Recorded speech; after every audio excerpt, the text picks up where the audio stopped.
ఓం నమో భగవతే శ్రీరమణాయ.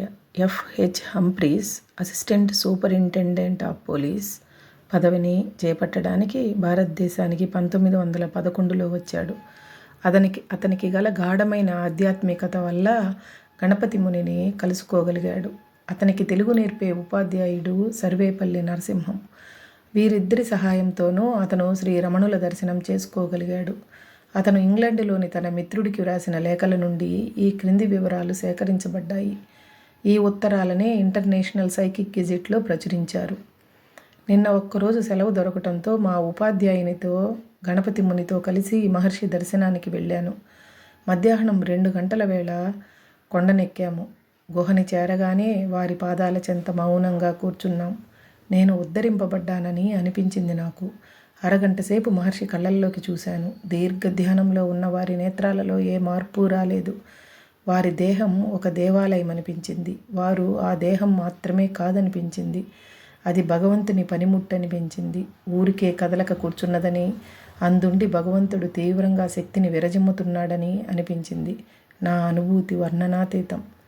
ఆ తరువాత నన్ను మాట్లాడమని గణపతి ముని చెప్పారు. నాకు జ్ఞానోదయం కలిగించే బోధన కావాలని అడిగాను. మహర్షి కొద్దిగా ఇంగ్లీష్లోనూ ఆ పిదప తెలుగులోనూ మాట్లాడారు. వారి మాటలలో ఎంతో గంభీర అర్థాలు ఉన్నాయి. అన్నిటికన్నా ముచ్చట గొలిపే దృశ్యం అది. దాదాపు 7 సంవత్సరాల వయసున్న పిల్లలు తమంతట తాము కొండనెక్కి వచ్చి మహర్షి దగ్గర కూర్చోవటం.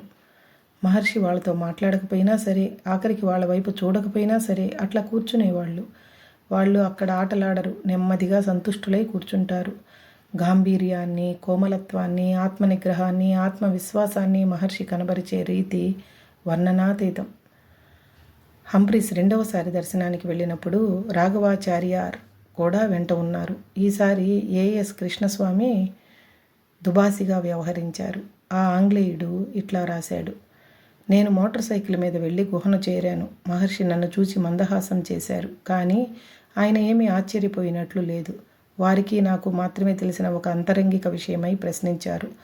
నన్ను చూడగానే గుర్తుపట్టారని స్పష్టమైంది. వారి వద్దకు ఎవరు వెళ్ళినా ఆ వచ్చిన వారి విషయం మహర్షికి ఒక్క చూపుతో పూర్తిగా తెలిసిపోతుంది. నీవింకా భోజనం చేయలేదు, నీకు ఆకలిగా ఉంది కదూ అన్నారు. నేను అవునన్నాను. ఒక భక్తుని పిలిచి నాకు ఆహారం పట్టుకురమ్మన్నారు. అన్నము, నెయ్యి, పండ్లు వగైరా. భారతీయులు వీటినన్నిటినీ తినటానికి చెంచానిగాక చేతివేళ్లనే ఉపయోగిస్తారు. నేను ఈ పద్ధతిని నేర్చుకున్నానే కానీ ఇంకా కౌశలం రాలేదు. అందువల్ల వారు కొబ్బరి చిప్పతో చేసిన ఒక చెంచానిచ్చారు నాకు. నేను భోజనం చేస్తున్నంతసేపు మందహాసంతో మాట్లాడుతూనే ఉన్నారు. వారి దరహాసం ఎంతో అందంగా ఉంటుంది. అంతకన్నా అందంగా ఎక్కడా ఉండదు.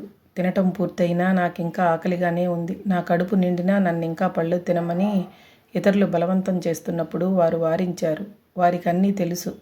నేను భోజనం చేస్తుండగా వారు మిగిలిన వారికి నా గత చరిత్రను ఏ తప్పు లేకుండా వివరించి చెప్పారు. ఇంతకు వారు నన్నింతకు పూర్వం ఒక్కసారే చూశారు. ఆ తర్వాత కొన్ని వందల మందిని కలుసుకుని ఉంటారు. వారికి అతీంద్రియ శక్తులు ఉన్నాయి. వాటిని వినియోగించరన్నమాట. తర్వాత నాకు దాహం వేసింది. కానీ ఏమైనా సరే బయటికి కనపరచకూడదు అనుకున్నాను. అయినా వారు గ్రహించారు. ఒక భక్తుణ్ణి పిలిచి నాకు నిమ్మరసం ఇమ్మని పురమాయించారు. వారి బోధనలను వింటూ 3 గంటల సేపు కూర్చున్నాను. వారి సన్నిధానంలో ఉండటం వల్ల కలిగే పరివర్తనం అపూర్వం. హరే రమణ.